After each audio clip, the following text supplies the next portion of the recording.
Thank you so much for joining us. Okay. And a very happy Mother's Day to you. Thank you. I put on my favorite t-shirt just for the occasion. What does it say? I'm a mom. I totally got this. Yeah. And they always say it doesn't matter what you got, but you got it, whatever it is. Exactly. Whatever that means. Yeah, you got it. Now, Nelao, we'll get right into it. Let's start with you are raising a boy and a girl, with your girl, of course, being the eldest. Can you just tell us what have you learned in this journey of raising a girl and a boy? Okay. Okay, so we've obviously been raised in a primitive culture where, you know, most of our mothers back in the day, they grew up as single parents. So they instilled a culture of, you know, a man is supposed to have these certain characteristics instilled in them, whereas a woman is supposed to have a certain characteristics instilled in them. So I'm not taking away from the fact that, you know, you need to bring over everything you've learned in the past into your kids currently as well. But I just have a perspective of, you know, these are modern children. And so I don't raise my kids with a thought of boy and girl. Yeah. Because for me, I feel whatever Kandali is supposed to do to survive, similarly, Malik needs the same characteristics to survive as well. Yeah. If it's a matter of washing the dishes, I don't practice the values of, no, Kandali needs to do the dishes because she's a girl. Malik needs to wake up to hawk the yard because he's a boy. No. So you don't do the I teach roles. them. You don't do the gender roles No, in the house. No, I don't. I really don't. I teach them the same basic values equally. Yeah. Really. Yeah. And it has worked for me. It has worked perfect because I model the same example as well. I don't wait for a man to take care of everything in the house. You know, I take care of everything in the house myself. If you choose to add value to anything that must be done, that is your personal choice.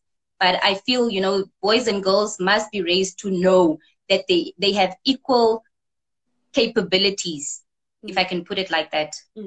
And now we see that there are many questions that are coming up during this live. Again, we as Simply You magazine have to take responsibility to make sure that this platform is not abused in any way. Also that this is a safe platform for all our guests and our hosts. So yes, for those who are asking questions, there will be a time where we'll be engaging your questions. Those are from the viewers. But also when it comes to the questions that are a bit of negative, and also the ones that are not in the best interest of our host, of our guest, we will definitely ignore you. Let's continue, Nelao. When you touched on the fact that you don't do gender roles when you're raising your kids, and that if the dishes need to be washed, if Malik is available to wash dishes, then he must wash. If Kandali is available when there's raking the yard that needs to happen, then she will do it. What is it that's right? Is there anything where you need to do things differently for how you, let's say, talk to Kandali or how you speak to Malik, and how do you interact with the two on a different basis, based on not only that they're different people, but also that they're a boy and a girl? Right. Okay. So look, all of this is new to me. I haven't figured it out yet. I won't, you know, it doesn't come with a manual, unfortunately. And back in the days, our parents didn't really speak to us about the things they needed to speak to us about. So it's quite difficult. You know, the age differences also have an impact on how a person should speak from one to the other. Malik is still a baby, so he's easier to handle, he's easier to manipulate, he's easier to convince, you know, or to train or to talk to. With Kandali, you know, she's also quite different. She's very reserved, and it's still a learning process for me, because for those who have known me very long will know that I didn't really raise her from birth myself. her father's mother took care of her until a certain age, and she's new to the environment. We are it's a learning process every day.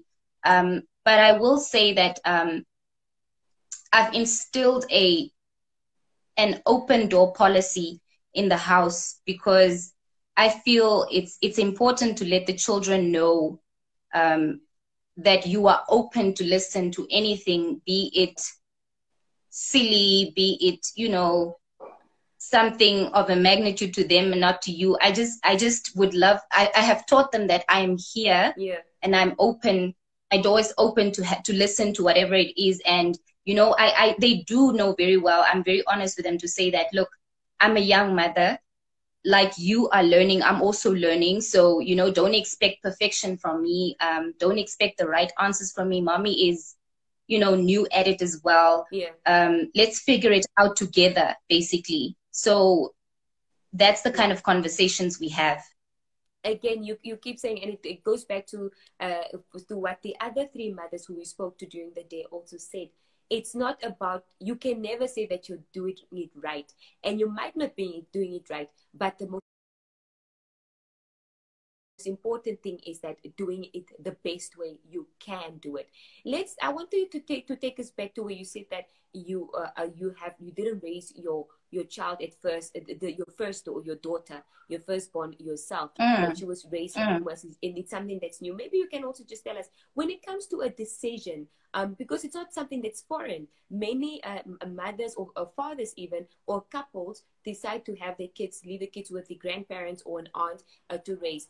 What informs that decision? And you've also recently, your daughter started living with you. What also informed that decision that you said that this is now the right time for me to for her to grow up with me? And also what informed your decision for the grandmother to raise her in the first place?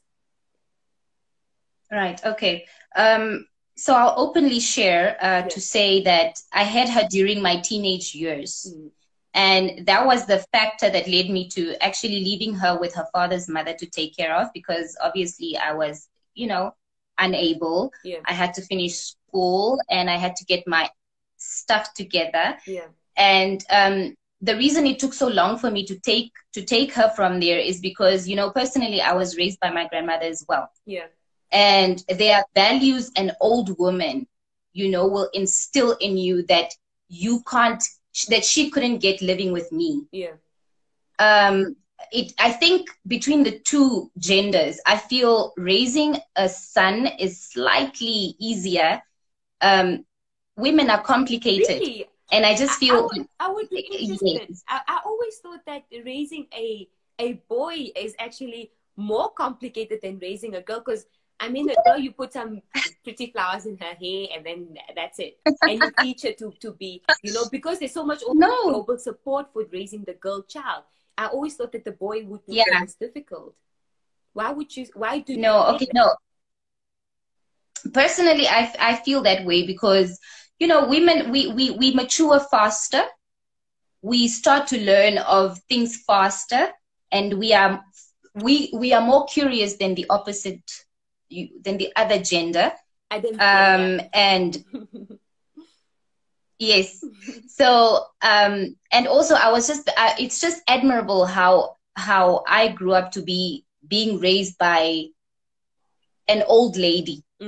I wouldn't know how to explain it, but I just respect their way of upbringing, and so I wanted the same for her. I saw the same values in her father's mother, and it felt safer for me to leave her there for a while. And the decision that motivated for me to go and take her was, time just has a way of showing you when the right time is. And she's growing. She's headed into her teen years, and she needs as much as you can have your grandmother and the values and whatnot. You need your mother, and also that bond is a very unique bond. There's a time where it expires. Do you understand? And I've been in the same shoes, so I had to be a little bit careful also with how long I was going to allow her stay there. It was important that she moved over here for us to start, you know, rekindling the bond and just, you know, developing a relationship from there, because there are things she's going to want to talk to me about that she can't necessarily speak to her grandmother about, because you know how very primitive they can be. Yeah, it's important. I needed to teach my child how to use roll-on and how to put on proper clothing, how to do your hair, and all of these things. So yeah, timing. It's timing. I mean, and again, I see it now, and I'm so happy because it fulfills the purpose of this this quartet conversation today. And the fact that you say that, it's almost like you're saying there is no right time, but when the time is right, that you know, and you felt that when the time was right, you knew when to go get her. And something that I'm learning now, you say that it does expire when what you need to learn from your mother and needs to come through. Now, I want to ask you, since we are on the right time, we're speaking about the right time. You are in the limelight yourself, and you've also chosen to have your children on social media. What is your advice to someone who is battling that decision? Do I have my kids on social media, whether it's on your own pages? And also, do I allow my kids to have their own accounts on social media? If I'm battling with that decision, do I or do I not? When is the right time? And also, what do you think advises that decision? Okay. Regarding my personal experience, you know, people have, they think that, you know, I took my phone one day and just decided I'm opening an account up for Malik, because those that have been following will realize or have realized that I had one for him and one, but I didn't have one for the other. And there are reasons behind all of that. The kids are their own people. You know, I didn't ask Malik, oh, hey, baby, you want mama to open you? No, he came to me and he said, Mommy, I want to be a YouTuber. Oh, how old was he at that time? Yeah, he was 6, around the time he turned 6 afterwards. Wow. Okay. But these kids, they watch YouTube day in, day out. So he loves YouTube a lot, but I have no knowledge of that platform, hence now the Instagram account.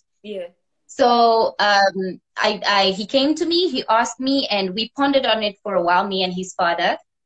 We spoke about it. We were nervous about it for a while, because obviously, I mean, you know, he's a child. You are exposing him to the public and putting his pictures out there for people to use. So it took us a while to open up that account. But also, he's an entertainer, Malik. He truly is an entertainer. He's a child of the public. He loves people, and people similarly show him the same love. He's just a positive vibe. So we felt, why not? We obviously we did outweigh the good and the bad, and found a balance, and thought, okay, look, if I have total control, there's nothing to lose, really. Because I'm managing the page. He comes in here and there to say, Mommy, take a video of me. I want my followers to whatnot. Mommy, take a picture of me. You know, But look, it's a decision which came from a child's character. I believe in letting a child express themselves sincerely. If that is who he feels he is at this moment, let him express himself, you know. So that's why I let that happen. Regarding with Kandali, it was a little bit different, because she's naturally very reserved. So, and she's also older. She understands more. She's well capable to handle her own account, which made it a little bit more nerve-wracking. But we thought, you know, she would never come to ask us about it, because that's who she is. But seeing that people feel, you know, it was pressure. People felt, you are doing this thing for the one child, but not, you know, for the other child. So we thought, you know, let's talk to her about it, see how she feels about it. And at first she did reject it because she had no interest. Yeah, no, she did. She's that person. She's her father's child, totally. And the one is totally me. So she rejected it. We left her. And then later, she came back and she said, okay, you know what, guys, let me join. And that's how that happened. Yeah. And because of the fact that, you know, I kept running that account of Malik's for a while, I had experience and it was positive. So I felt, why not? Yeah. Now, again, that's also, it leads me to two of my questions to you.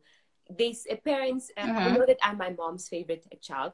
I'm possibly also my father's favorite child. I understand why, absolutely. They say that a parent always has a favorite child. Let's hear it from a mother's mouth.